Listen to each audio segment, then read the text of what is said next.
Miscellaneous exercise chapter number 10 question number 6 हम लोग करने जा रहे हैं। एंड क्वेश्चन नंबर 6 में देखो क्या लिखा हुआ है।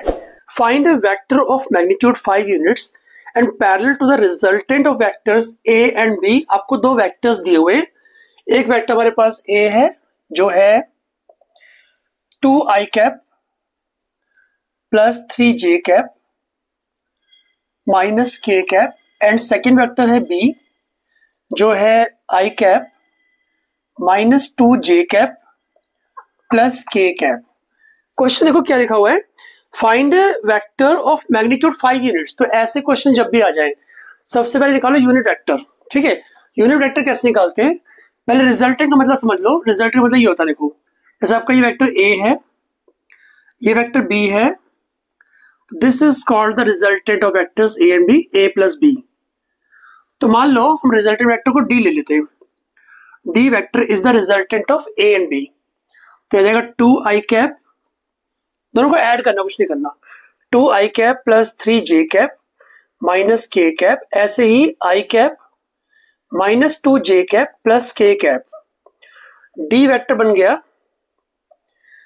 Minus k plus k cut जाएगा, हमारे पास बचा क्या 3i cap plus j cap.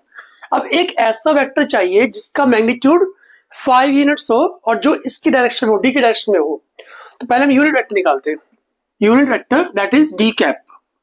D cap बन जाएगा D vector upon magnitude of D vector.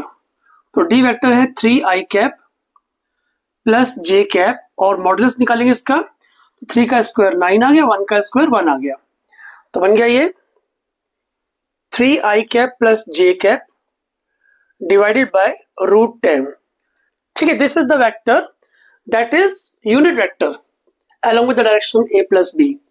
लेकिन हमें यूनिट वेक्टर नहीं चाहिए। यूनिट वेक्टर का मतलब क्या होता है, एक ऐसा वेक्टर जिसका मैग्नीट्यूड 1 हो। लेकिन हमें क्या चाहिए, क्वेश्चन पढ़ो, एक ऐसा वेक्टर जिसका मैग्नीट्यूड 5 यूनिट्स हो। तो हम ऐसा करेंगे, 5d कैप निकाल लेते हैं। 5d कैप हमारा आंसर होगा, क्योंकि अगर मैं इसको 5 से मल्टीप्लाई कर दूं और उसका मैग्नीट्यूड निकालूं तो वो क्या होगा, 5 यूनिट्स होगा पक्का। तो 5d कैप का मतलब 5 times 3i cap plus j cap divided by under root 10। तो बन गया 15i cap plus 5j cap by root 10। अलग अलग लिखते हैं इसको, अलग अलग कैसे, देखो 15 by root 10 i cap plus 5 by root 10 j cap. लेकिन मैथमेटिक्स के अंदर रूट जो है ना कभी डिनोमिनेटर में नहीं आना चाहिए। ठीक है, तो उसको हटाते हैं पहले। तो कैसे करना पड़ेगा, हमें रूट 10 से मल्टीप्लाई डिवाइड करना पड़ेगा। तो यहां भी रूट 10, यहां भी रूट 10, यहाँ i कैप, ऐसे ही 5 upon root 10 multiply by root 10 divide by root 10 j cap. तो ये हो गया 15 रूट 10 अपॉन 10 i कैप, और ये हो गया 5 रूट 10 अपॉन 10 j कैप। कुछ कट रहा है तो काट दो इसको, 5 2 ज़ा 5 3 ज़ा, और यहाँ पर 5 1 ज़ा 5 2 ज़ा।